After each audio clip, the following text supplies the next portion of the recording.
Hi friends, welcome back to my YouTube channel Radhika Radha. ಇನ್ನು ಯಾರೆಲ್ಲ ನನ್ನ ಚಾನಲ್ಗೆ ಸಬ್ಸ್ಕ್ರೈಬ್ ಮಾಡ್ಕೊಂಡಿಲ್ಲ, ಪ್ಲೀಸ್ ಸಬ್ಸ್ಕ್ರೈಬ್ ಮಾಡ್ಕೊಳ್ಳಿ, ಹಾಗೆ ಸಪೋರ್ಟ್ ಮಾಡಿ. ವಿಡಿಯೋ ಫುಲ್ ನೋಡಿ. ಮತ್ತೆ ನಾನಿವತ್ತು ತೋರಿಸ್ತಾ ಇರೋದು ನನ್ನ ಡೇ ವ್ಲಾಗ್ಸ್ ಮಾಡೋದು ವಾರಕ್ಕೆ 2 ಸಲ. ಅದನ್ನ ಅಪ್ಲೋಡ್ ಮಾಡೋದು ನೆಕ್ಸ್ಟ್ ವಾರ ಆಗುತ್ತೆ ಎಡಿಟ್ ಮಾಡಿ. ಸೊ ನೀವೆಲ್ಲರೂ ಅದನ್ನ ನೋಡಿ ಸಪೋರ್ಟ್ ಮಾಡ್ತಿರೋದಕ್ಕೆ ತುಂಬಾ ಥ್ಯಾಂಕ್ಸ್. ಹಾಗೆ ನಾನಿವತ್ತು ತೋರಿಸ್ತಾ ಇರೋದು ಕಬ್ಬನ್ ಪಾರ್ಕ್ ಫ್ಲವರ್ ಶೋ. ಹಾಗೆ ನಿಮ್ಮನ್ನು ಕರ್ಕೊಂಡು ಹೋಗ್ತಾ ಇದ್ದೀನಿ, ಬನ್ನಿ ನನ್ನ ಜೊತೆ ಹೇಗಿದೆ ಇವತ್ತು ದಿನ ಅಂತ ತೋರಿಸ್ತೀನಿ. ನಾನಿವತ್ತು ಮಾರ್ನಿಂಗು ನನ್ನ ಮಗನಿಗೆ ಅಂತ ಹೇಳ್ಬಿಟ್ಟು ಕೇಸರಿ ಭಾತ್ ಥರ ಮಾಡಿದ್ದೆ. ಇದು ಕೇಸರಿ ಭಾತ್ ಅಲ್ಲ, ಜಸ್ಟ್ ಹಾಲು ಮತ್ತು ಬಾದಾಮ್ ಪೌಡರು ಹಾಗೆ ಬೆಲ್ಲ ಹಾಕಿದ್ದೀನಿ ಅಷ್ಟೇ ಇದಕ್ಕೆ. ಮತ್ತು ನನ್ನ ಮಗ ಇಷ್ಟಪಟ್ಟು ತಿಂತಾನೆ. ಹಾಗೆ ಒಂದು ಬಾಕ್ಸಿಗೆ ನಾನು ಪಪ್ಪಾಯ ಕಟ್ ಮಾಡಿ ಎಲ್ಲ ಹಾಕ್ತೆ. ಇವತ್ತು ನಾನು ರಜಾ ಇದ್ದಿದ್ದರಿಂದ ನೀಟಾಗೆಲ್ಲ ಒಂದು ಬಾಕ್ಸ್ಗೆ ಮತ್ತು ಅವನಿಗೆ ಸ್ವಲ್ಪ ಸ್ಪೆಷಲಾಗಿ ಏನಾದರೂ ಮಾಡ್ತೀನಿ. ಸೊ ನನ್ನ ಹಸ್ಬೆಂಡ್ ಹೋಗ್ಬಿಟ್ಟು ಕರ್ಕೊಂಡೋದ್ರು ಅವನಿಗೆ ರೆಡಿ ಮಾಡಿಕೊಂಡು. ನನಗೆ ಸ್ವಲ್ಪ ಹೆಲ್ತ್ ಇಶ್ಯೂಸ್ ಇತ್ತು, ಹಾಗಾಗಿ ನಾನು ಹಾಸ್ಪಿಟಲ್ಗೆ ಹೋಗಿದ್ವಿ. ಸೊ ನನಗೂ ರಜಾ ಇತ್ತು, ಹಾಗೆ ನನ್ನ ಹಸ್ಬೆಂಡ್ಗೂ ರಜಾ ಇತ್ತು. ಹಾಗಾಗಿ ಡಾಕ್ಟ್ರ್ ಕಾಲ್ ಮಾಡಿದ್ವಿ. ಸರಿ ಆಯಿತು ಇವಾಗ ಬನ್ನಿ ಅಂತ ಹೇಳಿದ್ರು. ಸರಿ ಬೆಳಗ್ಗೆನೇ ಹೋಗ್ಬಿಟ್ಟು ಹಾಸ್ಪಿಟಲ್ಗೆ ಹೋಗ್ಬಿಟ್ಟು ಬಂದ್ವಿ. ನೋಡಿ ಇಷ್ಟೊಂದು ಖಾಲಿ ಇದ್ರು ನನ್ನ ಹಸ್ಬೆಂಡ್ ಮಾತ್ರ ಫಸ್ಟಾಗಿ ಹೋಗಲ್ಲ, ಹಿಂದೆ ಬರೋರೆಲ್ಲ ಮುಂದೆ ಹೋಗ್ಬಿಡ್ತಾರೆ. ನನಗಂತೂ ಅವ್ರದ್ದು ಒಂದೇ ಪ್ರಾಬ್ಲಮ್ಮು, ಗಾಡೀಲಿ ಹೋಗ್ಬೇಕಂದ್ರೆ ಎಷ್ಟು ನಿಧಾನಕ್ಕೆ ಹೋಗ್ತಾರೆ ಅಪ್ಪ. ಅದಾದ್ಮೇಲೆ ಮನೆಗೆ ಬಂದುಬಿಟ್ಟು ಸೊಪ್ಪೆಲ್ಲ ಕ್ಲೀನ್ ಮಾಡಿಕೊಂಡೆ. ಅಂದರೆ ಸೊಪ್ಪು ತೊಗೊಂಬಂದಿದ್ವಿ, ತರಕಾರಿ ಸೊಪ್ಪು ಎಲ್ಲದನ್ನು. ಆ ಸೊಪ್ಪನ್ನ ಕ್ಲೀನ್ ಮಾಡಿಕೊಂಡು ಸರಿ ಮಧ್ಯಾಹ್ನಕ್ಕೆ ಸೊಪ್ಪು ಸಾರು ಏನಾದರೂ ಮಾಡೋಣ ಅಂತ. ನನ್ನ ಹಸ್ಬೆಂಡ್ ಹೇಳಿದ್ರು ಸರಿ ಬೇಡ, ಏನೂ ಔಟ್ಸೈಡ್ ಹೋಗ್ತೀವಲ್ವ, ಔಟ್ಸೈಡೇ ತಿನ್ಕೊಳ್ಳೋಣ ಬಿಡು ಮಧ್ಯಾಹ್ನ ಒಂದು ಊಟ ಅಂತ ಅಂದ್ಬಿಟ್ಟು ಸರಿ ಅಂತ ಸೊಪ್ಪೆಲ್ಲ ವಾಶ್ ಮಾಡಿಬಿಟ್ಟು ಒಂದೇ ಸಲ ಎತ್ತಿಕ್ಬಿಟ್ಟೆ. ರಾತ್ರಿಗೆ ಏನಾದರೂ ಸೊಪ್ಪಲ್ಲಿ ಮಾಡೋಣ ಬಿಡು ಅಂತ. ಅದಾದಮೇಲೆ ಕಿಚನ್ ಎಲ್ಲ ಕ್ಲೀನ್ ಮಾಡಿದೆ. ನನಗೆ ರಜೆ ಇತ್ತು ಅಂದರೆ ಕಿಚನ್ ಕ್ಲೀನ್ ಮಾಡೋದೇ ಒಂದು ದೊಡ್ಡ ಕತೆ ಆಗೋಗ್ಬಿಡುತ್ತೆ ನಂದು. ಅದಕ್ಕೆ ನನಗೆ ಜಾಸ್ತಿ ಟೈಮ್ ತಗೊಳುತ್ತೆ. ಬೇರೆ ಎಲ್ಲ ಮನೇನೂ ಬೇಗ ಬೇಗ ಕ್ಲೀನ್ ಮಾಡಿಬಿಡ್ತೀನಿ, ಬಟ್ ಕಿಚನ್ ಕ್ಲೀನ್ ಮಾಡೋದಕ್ಕಂತೂ ತುಂಬ ಅಂದರೆ ತುಂಬ ಟೈಮ್ ತಗೊಳುತ್ತೆ ನನಗೆ. ಯಾಕಂದರೆ ನಾನು ವಾರದಲ್ಲಿ ಒಂದಿನ ಅಷ್ಟೇ ನಾನು ಕ್ಲೀನ್ ಮಾಡ್ಕೊಳ್ಳೋಕೆ ಸಿಗುತ್ತೆ. ಯಾಕಂದರೆ ಒಂದಿನ ಯಾವತ್ತು ರಜೆ ಇರುತ್ತೆ ಅವತ್ತಷ್ಟೇ ನಾನು ನೀಟಾಗಿ ಕಿಚನ್ ಎಲ್ಲ ಕ್ಲೀನ್ ಮಾಡ್ಕೋಬೋದು. ಸೊ ಆಲ್ಮೋಸ್ಟ್ ಎಲ್ಲ ಹೆಣ್ಮಕ್ಳಿಗೂ ಅಷ್ಟೇ ಅನಿಸುತ್ತೆ. ಬೇರೆ ಯಾವ ಮನೆ ಹೇಗಿದ್ರು ಓಕೆ ಸ್ವಲ್ಪನಾದರೂ ಅಡ್ಜಸ್ಟ್ ಮಾಡ್ಕೋತೀವಿ, ಬಟ್ ಕಿಚನ್ ನೀಟಾಗಿರಬೇಕು. ಅದಾದಮೇಲೆ ಆ್ಯಕ್ಚುಲಿ ನಾವು ಔಟ್ಸೈಡ್ ಹೋಗ್ತೀವಿ ಅಂತ ಅಂದ್ಕೊಂಡಿದ್ದು ಕಬ್ಬನ್ ಪಾರ್ಕ್ ಫ್ಲವರ್ ಶೋ ನೋಡೋದಕ್ಕೆ. ಆ್ಯಕ್ಚುಲಿ ನಮ್ಮಪ್ಪ ಫೋನ್ ಮಾಡಿಬಿಟ್ಟು ಸರಿ ಬನ್ನಿ ನಾನು ಈ ಕಡೆನೇ ಇದ್ದೀನಿ ಅಂತ ಹೇಳಿದ್ರು. ಅಂದರೆ ನಮ್ಮಪ್ಪ ಕಬ್ಬನ್ ಪಾರ್ಕ್ ಅಥವಾ ಮತ್ತು ಲಾಲ್ಬಾಗ್ನಲ್ಲಿ ಸೆಕ್ಯೂರಿಟಿ, ಅಂದರೆ ಆ ಕಡೆನೂ ಇರ್ತಾರೆ ಈ ಕಡೆನೂ ಇರ್ತಾರೆ ಕೆಲವೊಂದು ಸಲ. ಅವ್ರು ಹೇಳ್ತಾ ಇದ್ರು ಸರಿ ಆಯಿತು ಬನ್ನಿ ನಾನು ಇವತ್ತು ಇಲ್ಲೇ ಇದ್ದೀನಿ ಅಂತ. ರಜೆ ಇತ್ತಲ್ಲ ಅಂದ್ಬಿಟ್ಟು ನನ್ನ ಮಗನ ಕರ್ಕೊಂಡು ಹೋಗೋಣ, ಅವ್ನು ಖುಷಿ ಪಡ್ತಾನೆ ಅಂದ್ಕೊಂಡ್ವಿ. ಅದಾದಮೇಲೆ ನನ್ನ ಫ್ರೆಂಡ್ ಫೋನ್ ಮಾಡಿಬಿಟ್ಟು ಇಲ್ಲ ನನ್ನ ಬಿಟ್ಟು ಹೋಗ್ತಾ ಇದ್ದೀರಾ, ನಾನು ಬರ್ತೀನಿ ಅಂತ ಅಂದರು. ಸರಿ ಆಯಿತು ಬಾ ಅಂದೆ. ಅದಾದಮೇಲೆ ನಮ್ಮ ಮತ್ತೆ ಬರ್ತೀನಿ ಅಂದರು. ಸರಿ ಆಯಿತು ಬನ್ನಿ, ಗಾಡಿನಲ್ಲಿ ಹೋಗೋದು ಬೇಡ ಅಂತ ಅಂದ್ಬಿಟ್ಟು ಸರಿ ಕ್ಯಾಬ್ ಬುಕ್ ಮಾಡಿದ್ವಿ. ಅದು ಆ್ಯಕ್ಚುಲಿ ಪ್ಲ್ಯಾನ್ ಇದ್ದಿದ್ದೇ ಬೇರೆ, ಪ್ಲ್ಯಾನ್ ಆಗಿದ್ದೇ ಬೇರೆ ಆಗೋಯ್ತು ಅಷ್ಟರಲ್ಲಿ. ಮಾರ್ನಿಂಗ್ ನಾವು ಅಂದ್ಕೊಂಡಿದ್ದು ಚಿಂಟು ಸ್ಕೂಲಿಂದ ಬಂದಮೇಲೆ ಚಿಂಟು ನಾವು ಹೋಗೋಣ ಅಂತ ಅಂದ್ಬಿಟ್ಟು. ಅದಾದಮೇಲೆ ಪೆಟ್ರೋಲ್ ಖಾಲಿ ಆಯಿತು ಅನಿಸುತ್ತೆ, ಅವರು ಪೆಟ್ರೋಲ್ ಹಾಕಿಸ್ಕೊತಾ ಇದ್ರು ಕಾರ್ನಲ್ಲಿ. ನೋಡಿ ನನ್ನ ಫ್ರೆಂಡ್ ಕೂಡ ರೆಡಿಯಾಗಿ ಬಂದ್ಲು. ಅವ್ರ ಮಗ ಫುಲ್ ಟಿಪ್ ಟಾಪಾಗಿ ರೆಡಿ ಆಗಿದ್ದಾನೆ. ಪಾರ್ಕ್ ಹೋಗ್ತಿದ್ದೀವಿ ಅಂದರೆ ನನ್ನ ಮಗನಿಗೂ ಮತ್ತು ಅವನಿಗೂ ಫುಲ್ ಖುಷಿ ಆಗೋಗ್ಬಿಡುತ್ತೆ. ನಾವು ಪಾರ್ಕ್ ಹೋಗ್ತಿದ್ದೀವಿ ಅಂದ ತಕ್ಷಣ, ಅದು ಯಾವ ಪಾರ್ಕ್ ಆದರೂ ಆಗಿರ್ಬೋದು, ಅಮ್ಮ ಪಾರ್ಕ್ ಕರ್ಕೊಂಡು ಹೋಗೋಣ, ಜಯ್ಯೂ ಕೂಡ ಕರ್ಕೊಂಡು ಹೋಗೋಣ ಅಂತ ಹೇಳ್ತಾ ಇರ್ತಾನೆ. ನನ್ನ ಮಗ ಅಂತೂ ಮನೇಲೇ ಅಲ್ಲ ಎಲ್ಲೂ ಕೂಡ ಸುಮ್ಮನೆ ಕೂತ್ಕೊಳ್ಳಲ್ಲ. ಏನಾದರೂ ಒಂದು ತೀಟ್ಲೆ ಮಾಡ್ತಾ ಇರಬೇಕು, ಇಲ್ಲ ಏನಾದರೂ ಮಾಡ್ತಾನೆ ಇರಬೇಕು, ಅವ್ನಿಗೆ ಅವಾಗಲೇ ಸಮಾಧಾನ. ಮತ್ತು ನಾವು ಹೋಗಿದ್ದು ಆಲ್ಮೋಸ್ಟ್ 4 ಗಂಟೆ ಆಗಿತ್ತು ಅಂತ ಅನ್ಕೋತೀನಿ. ನಾವು ಹೋಗೋ ಅಷ್ಟರಲ್ಲಿ ಫುಲ್ ಟ್ರಾಫಿಕ್ ಜಾಮ್ ಆಗೋಗ್ಬಿಟ್ಟಿತ್ತು. ಆಲ್ಮೋಸ್ಟ್ ನಾವು ಮನೆ ಬಿಟ್ಟಾಗ 4 ಅಂತಂದರೆ 4:15 ಆಗಿತ್ತು ಅನ್ಕೋತೀನಿ. 4:15ನಲ್ಲಂತೂ ಎಲ್ಲ ಕಡೆ ಜಾಮ್ ಆಗಿತ್ತು. ನಾವು ಹೋಗೋ ಅಷ್ಟರಲ್ಲಿ 5:30 ಆಗೋಗ್ಬಿಡ್ತು ಅನಿಸುತ್ತೆ. 1 ಅವರ್ ಬೇಕಾಯಿತು. ಆಲ್ರೆಡಿ ಕತ್ಲೆ ಆಗೋ ಥರ ಫೀಲ್ ಆಗ್ತಾ ಇತ್ತು. ಬಟ್ ಹೋದ್ವಿ. ಆಮೇಲೆ ನಮ್ಮಪ್ಪ ಹೇಳ್ತಾ ಇದ್ರು ಇಷ್ಟು ಲೇಟಾಗಿ ಏನಕ್ಕೆ ಬಂದ್ರಿ, ಏನು ಯೂಸ್ ಇದೆ ಇಷ್ಟು ಲೇಟಾಗಿ ಬಂದಿದ್ದಕ್ಕೆ ಅಂತ ಅಂದ್ಬಿಟ್ಟು. ಬಟ್ ಅಷ್ಟೊಂದು ಟೈಮ್ ಆಗುತ್ತೆ ಅಂತ ನಾವು ಅಂದ್ಕೊಂಡಿರಲಿಲ್ಲ. ನಮ್ಮ ಮತ್ತೆ ಅವ್ರು ಯಾರು ಫ್ಯಾಮಿಲಿಯವ್ರ ಮನೆಗೆ ಹೋಗಿ ಲೇಟ್ ಮಾಡಿಬಿಟ್ರು. ಮತ್ತು ನನ್ನ ಹಸ್ಬೆಂಡ್ ಒಂದು ಒಳ್ಳೆ ಗುಣ ಅಂದರೆ ನನ್ನ ಮಗನಂತೂ ನನ್ನ ಕೈಗೆ ಕೊಡೋದೇ ಇಲ್ಲ. ನಾನು ಎಲ್ಲೇ ಹೋದ್ರೂ ಅವರೇ ಎತ್ಕೊಂಡಿರ್ತಾರೆ. ಮತ್ತು ಇಲ್ಲಿ ಫ್ಲವರ್ ಶೋಗೆ ಅಡಲ್ಟ್ಸ್ಗೆ 30 ರೂಪಾಯಿ ಇತ್ತು, ಮತ್ತು ಮಕ್ಕಳಿಗೆಲ್ಲ 10 ರೂಪಾಯಿ ಇತ್ತು. ಸೊ ನಾವು ಯಾರಿಗೂ ದುಡ್ಡು ಕೊಟ್ಟಿಲ್ಲ, ಯಾಕಂದರೆ ನಮ್ಮಪ್ಪ ಇರೋದ್ರಿಂದ ನನಗೆ ಲಾಲ್ಬಾಗು ಮತ್ತು ಕಬ್ಬನ್ ಪಾರ್ಕು ಎರಡಕ್ಕೂ ಫ್ರೀಯಾಗೆ ಹೋಗ್ತೀನಿ ಯಾವಾಗೇ ಹೋದ್ರೂ. ಸೊ ನಮ್ಮಪ್ಪ ಜಸ್ಟ್ ಒಂದು ಕಾಲ್ ಮಾಡಿದ್ರೆ ಸಾಕು, ನಮ್ಮಪ್ಪ ಬನ್ನಿ ಒಳಗಡೆ ಅಂತ ಹೇಳ್ತಾರೆ. ಹಾಗಾಗಿ ಮತ್ತು ಇದಕ್ಕೆ ನಾವು ಲಾಸ್ಟ್ ಟೈಮ್ ಬಾಲ್ಭವನ ಅಂತ ಇದೆ ಇಲ್ಲಿ ಕಬ್ಬನ್ ಪಾರ್ಕ್ನಲ್ಲಿ, ಅಲ್ಲಿಗೆ ಹೋಗಿದ್ವಿ. ಅಪ್ಪ ಇದು ಆ್ಯಕ್ಚುಲಿ ನಾವು ಏನೇ ಆಟ ಆಡಿದ್ರು ಅಷ್ಟೊಂದು ಮಜಾ ಬರಲ್ಲ ಮತ್ತು ಅಷ್ಟೊಂದು ಭಯ ಆಗಲ್ಲ. ಇದು ಒಂದರಲ್ಲಿ ಮಾತ್ರ ತುಂಬ ಭಯ ಆಗುತ್ತೆ, ಲೈಕ್ ವಂಡರ್ಲಾ ಥರ ಇರುತ್ತೆ ಇದು. ಮತ್ತು ಈ ಟ್ರೈನಲ್ಲಿ ಹೋಗೋದು ಅದೆಲ್ಲ ಮಕ್ಕಳಿಗೆ ತುಂಬ ಚೆನ್ನಾಗಿದೆ. ಬಟ್ ಅಲ್ಲೊಂದು ಇದೆಯಲ್ಲ ಲಾಸ್ಟ್ನಲ್ಲಿ ಇದೆ ನೋಡಿ, ಆ ತೂಗುಯ್ಯಾಲೆ ಅಂತೂ ಎಷ್ಟು ಭಯ ಆಗುತ್ತೆ ಗೊತ್ತಾ. ಅದ್ರಲ್ಲಿ ಇರೋರೆಲ್ಲ ಜೋರಾಗಿ ಕಿರಿಸ್ತಾ ಇರ್ತಾರೆ. ನಾನು ಕೂಡ ಲಾಸ್ಟ್ ಟೈಮ್ ಅಳುನೇ ಬಂದ್ಬಿಟ್ಟಿತ್ತು ನನಗೆಲ್ಲ, ಅತ್ತೆ ಬಿಟ್ಟಿದ್ದೆ ನಾನು. ನನ್ನ ಮಗ ಕೂಡ ಹತ್ತಿಲ್ಲ, ನನ್ನ ಫ್ರೆಂಡ್ ಕೂಡ ಹತ್ತಿಲ್ಲ. ನಾನಂತೂ ಎಷ್ಟು ಜೋರಾಗಿ ಅಳ್ತಾ ಇದ್ದೆ, ಇಳಿಸಿ ಕೆಳಗಡೆ ಅಂತ. ಇನ್ನು ವಂಡರ್ಲಾಗ ಹೋಗ್ಬಿಟ್ರೆ ಏನೋ ಅಂತ ಅನ್ಕೋತಾ ಇದ್ದೆ ನಾನು. ಬಟ್ ಹೋಗಿದ್ದೀನಿ, ಬಟ್ ಇಷ್ಟೊಂದೆಲ್ಲ ನಾನು ಆಟಗಳು ಆಡಿಲ್ಲ ವಂಡರ್ಲಾಗೆ ಅಂತ ಅನ್ಕೋತೀನಿ. ಎಷ್ಟು ಭಯ ಆಗುತ್ತೆ ಗೊತ್ತಾ, ಇಷ್ಟು ಸ್ಲೋ ಅಂತ ಅನ್ಸುತ್ತೆ. ಅದಾದ್ಮೇಲೆ ಫಾಸ್ಟಾಗಿ ತಿರುಗ್ತಾ ಇರುತ್ತೆ, ಎಷ್ಟೊಂದು ಭಯ ಆಗ್ತಾ ಇರುತ್ತೆ ಅದರಲ್ಲಿ. ನೀವು ಯಾರಾದರೂ ಹೋಗಿ ಇದರಲ್ಲಿ ಆಡಿ ಎಕ್ಸ್ಪೀರಿಯನ್ಸ್ ಇದ್ರೆ ಪ್ಲೀಸ್ ಕಮೆಂಟ್ ಹಾಕಿ. ಮತ್ತು ಇಲ್ಲೆಲ್ಲರೂ ಬೇರೆ ಬೇರೆ ಬ್ರ್ಯಾಂಡ್ ಮತ್ತು ಸ್ವಲ್ಪ ಆರ್ಗಾನಿಕ್ ಪ್ರಾಡಕ್ಟ್ಸು, ಕ್ಲಾತ್ಸು ಎಲ್ಲ ಸ್ಟಾಲ್ ಹಾಕ್ಕೊಂಡಿದ್ರು. ಬಟ್ ತುಂಬ ಚೆನ್ನಾಗಿತ್ತು. ಓಕೆ, ಪ್ರೈಸ್ ಕೂಡ ರೀಸನಬಲ್ ಇತ್ತು, ಅಷ್ಟೊಂದೇನು ಕಾಸ್ಟ್ಲಿ ಅಂತ ನನಗೂ ಏನಂತ ಅನಿಸಿಲ್ಲ. ಮತ್ತು ಗಿಡಗಳ ಪ್ರೈಸ್ ಅಂತೂ ಇಲ್ಲಿ ಬೇರೆ ಔಟ್ಸೈಡ್ ಕಂಪೇರ್ ಮಾಡಿದ್ರೆ ಇದು ತುಂಬ ಅಂದರೆ ತುಂಬ ಕಮ್ಮಿ ಇತ್ತು. ಹಾಗೆ ಏನೇನಿತ್ತು ಅಂತ ನಾನು ವೀಡಿಯೋಸ್ ಹಾಕ್ತೀನಿ, ನೀವೇ ನೋಡ್ಕೊಂಡು ಬನ್ನಿ. ಇನ್ನೂ ಸ್ವಲ್ಪ ನಾನು ವೀಡಿಯೋಸ್ ಮಾಡ್ಕೊಂಡಿಲ್ಲ, ಯಾಕಂದರೆ ನಂದು ಫೋನ್ ಅಷ್ಟೊಂದು ಸ್ಟೋರೇಜ್ ಇಲ್ಲ. ಬೇರೆದೆಲ್ಲ ವೀಡಿಯೋಸ್ ಮಾಡ್ಕೋಬೇಕಲ್ವ ಅಂತ ಅಂದ್ಕೊಂಡು ನಾನು ಸ್ವಲ್ಪನೇ ವೀಡಿಯೋಸ್ ಮಾಡಿಕೊಂಡೆ. ತುಂಬ ಅಂದರೆ ತುಂಬ ಚೆನ್ನಾಗಿತ್ತು. ಆ್ಯಕ್ಚುಲಿ ಇನ್ನೂ ಸ್ವಲ್ಪ ದಿನ ನಡೆಯುತ್ತೆ ಅನಿಸುತ್ತೆ. ನೀವು ಯಾರಾದರೂ ಹೋಗಿ ನೋಡಬೇಕಂದ್ರೆ ಖಂಡಿತ ಮಕ್ಕಳ ಜೊತೆ ಹೋದ್ರಂತೂ ಮಕ್ಕಳು ತುಂಬ ಎಂಜಾಯ್ ಮಾಡ್ತಾರೆ. ಆ್ಯಕ್ಚುಲಿ ದೊಡ್ಡವ್ರು ನಾವು ಎಂಜಾಯ್ ಮಾಡೋದಕ್ಕಿಂತ ಅದರಲ್ಲಿ ಮಕ್ಕಳು ಎಂಜಾಯ್ ಮಾಡೋದೇ ಜಾಸ್ತಿ ಇರುತ್ತೆ. ಸೊ ಒಂದ್ಸಲ ಹೋಗಿ ವಿಸಿಟ್ ಕೊಟ್ಟು ಬನ್ನಿ ಅಂತ ನಾನು ಹೇಳ್ತೀನಿ. ಮತ್ತು ಜನ ಕೂಡ ತುಂಬ ಜಾಸ್ತಿನೇ ಇದ್ದರು. ಮುಂದೆ ಹೋಗ್ತಾ ಹೋಗ್ತಾ ನಾನು ಅಂದ್ಕೊಂಡೆ ಇದೇನು ವೀಕೆಂಡಾ ಅಂತ ಹೇಳ್ಬಿಟ್ಟು.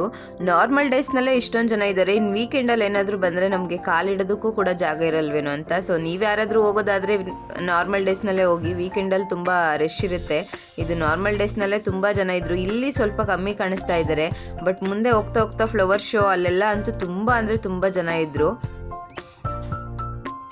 ಇದು ಅಕ್ವೇರಿಯಮ್ಮು, ಫಿಶ್ ಅಕ್ವೇರಿಯಮ್ ಇತ್ತು. ಇದು ಅಕ್ವೇರಿಯಮ್ ಅಲ್ಲ, ಜಸ್ಟ್ ಫಿಶ್ಗಳು ಡಿಫ್ರೆಂಟ್ ಆಗಿತ್ತು.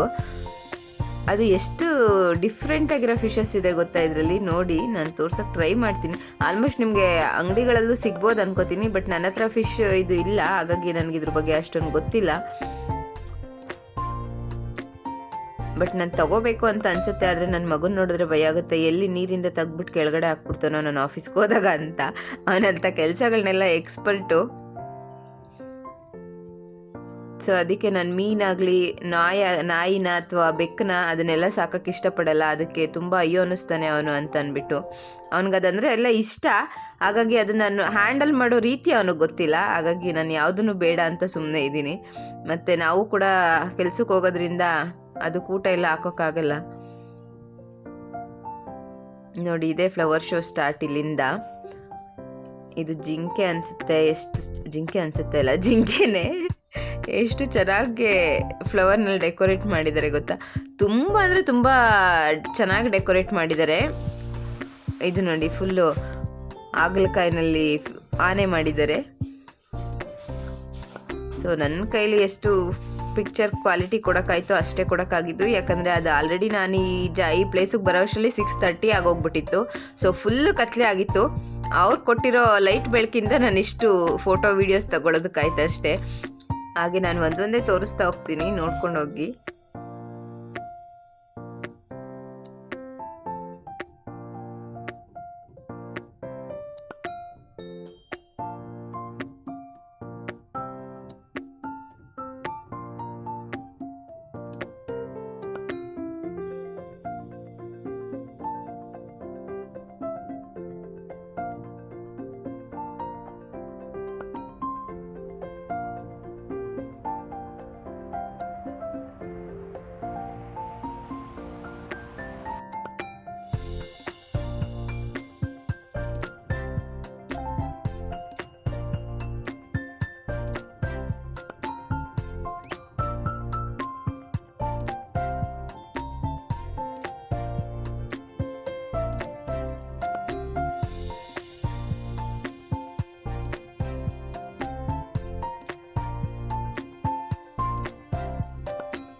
ಅದಾದಮೇಲೆ ಮತ್ತೆ ಕ್ಯಾಬ್ ಬುಕ್ ಮಾಡಿದ್ವಿ. ಕ್ಯಾಬ್ ಬುಕ್ ಮಾಡಿಕೊಂಡು ಫುಲ್ ಟ್ರಾಫಿಕ್ ಇತ್ತು. ಎಷ್ಟಂದರೆ ನೋಡಿ ತೋರಿಸ್ತಾ ಇದ್ದೀನಿ. ಟ್ರಾಫಿಕಲ್ಲಿ ನಾವು ಇವತ್ತು ಹೋಗ್ತೀವೋ ಮನೆಗೆ ಅನ್ನೋ ಥರ ಆಗಿತ್ತು. ಸಮಥಿಂಗ್ ಏನಾದ್ರು ತಿನ್ಕೊಂಡು ಹೋಗೋಣ ಅಂತ ಅಂದರೆ ಬೇಡ, ನಮ್ಮಪ್ಪ ಚಿಕನ್ ಏನಾದ್ರು ತರೋಣ ಅಂದರು. ಹಾಗೆ ಮತ್ತು ಅಲ್ಲಿ ಪಾನಿಪುರಿ ಮತ್ತು ಜ್ಯೂಸು ಎಲ್ಲ ಕುಡಿದ್ವಿ. ಯಾಕಂದರೆ ನಮ್ಮಪ್ಪ ಅಲ್ಲಿ ಕೆಲಸ ಮಾಡೋದ್ರಿಂದ ಅಲ್ಲೆಲ್ಲದೂ ನಮಗೆ ಫ್ರೀಯಾಗೇ ಸಿಗುತ್ತೆ. ಹೇಗೋ ಕಷ್ಟಪಟ್ಕೊಂಡು ಮನೆಗೆ ಬಂದ್ವಿ. ಅದಾದಮೇಲೆ ನನ್ನ ಹಸ್ಬೆಂಡು ಕೊರಿಯಂಡರ್ ಪರೋಟ ಮಾಡೋಣ ಅಂತ ಅಂದ್ಬಿಟ್ಟು ಕೊತ್ತಂಬರಿ ಸೊಪ್ಪೆಲ್ಲ ಹಚ್ಕೊಟ್ರು ನನಗೆ. ಸೊ ಹೆಲ್ಪ್ ಮಾಡೋದ್ರಿಂದ ಚಿಕನ್ ಸಾಂಬಾರು ಮತ್ತು ಚಿಕನ್ ಸಾಂಬಾರನ್ನೇ ಸ್ವಲ್ಪ ಫ್ರೈ ಥರ ಮಾಡಿಕೊಂಡು ಚಿಕನ್ ಫ್ರೈ ಮತ್ತು ಪರೋಟ ಮಾಡಿದೆ. ಇಷ್ಟನ್ನೆಲ್ಲ ಮಾಡಿ ಫೈನಲಿ ಊಟ ತಿನ್ನೋ ಅಷ್ಟರಲ್ಲಿ ಆಲ್ಮೋಸ್ಟು 11:30 ಆಗಿತ್ತು ಅನ್ಕೋತೀನಿ. ಆ ಗ್ಯಾಪ್ನಲ್ಲಿ ನಾನು ಲೈವ್ ಕೂಡ ಮಾಡಿದ್ದೆ. ಆಲ್ಮೋಸ್ಟ್ ನಾನು ಲೈವ್ ಬಂದಿರೋರ್ಗೆ ಗೊತ್ತಿರುತ್ತೆ ಅನ್ಕೋತೀನಿ. ನನ್ನ ಮಗ ಅಂತೂ ನಾನು ಏನು ಕೆಲಸ ಮಾಡ್ತೀನೋ ಆ ಕೆಲಸಕ್ಕೆ ಅವನು ಕೈ ಇಡಬೇಕು. ನಾನು ವೀಡಿಯೋ ಮಾಡೋಣ ಅಂತ ಅಂದ್ಬಿಟ್ಟು ತೋರಿಸ್ತಾ ಇದ್ದರೆ, ಅಮ್ಮ ನಾನು ಅದನ್ನು ತಿಂತೀನಿ ಕೊಡು ಅಂತ ಕಿತ್ಕೊಳಕ್ಕೆ ಬರ್ತಾಯಿದ್ದ. ನಾನು ಒಂದು 5 ನಿಮಿಷ ಇರೋ ವೀಡಿಯೋ ಮಾಡಿಕೊಡ್ತೀನಿ ಅಂದ್ರೂ ಅವ್ನು ಬಿಡ್ತಾನೇ ಇರಲಿಲ್ಲ. ಅಯ್ಯೋ ಎಷ್ಟೊಂದು ಅವ್ನು ತಿನ್ನಲ್ಲ, ಆದ್ರೂ ಎಷ್ಟು ಆಸೆ ಪಡ್ತಾ ಇರ್ತಾನೆ ಏನಾದರೂ ಮಾಡ್ತಾನೆ. ಥ್ಯಾಂಕ್ ಯು ಸೊ ಮಚ್ ನನ್ನ ವಿಡಿಯೋಸ್ ಎಲ್ಲ ಪೂರ್ತಿ ನೋಡಿದ್ದಕ್ಕೆ. ಎಲ್ಲರಿಗೂ ಕೂಡ ಸಪೋರ್ಟ್ ಮಾಡಿ ಥ್ಯಾಂಕ್ ಯು.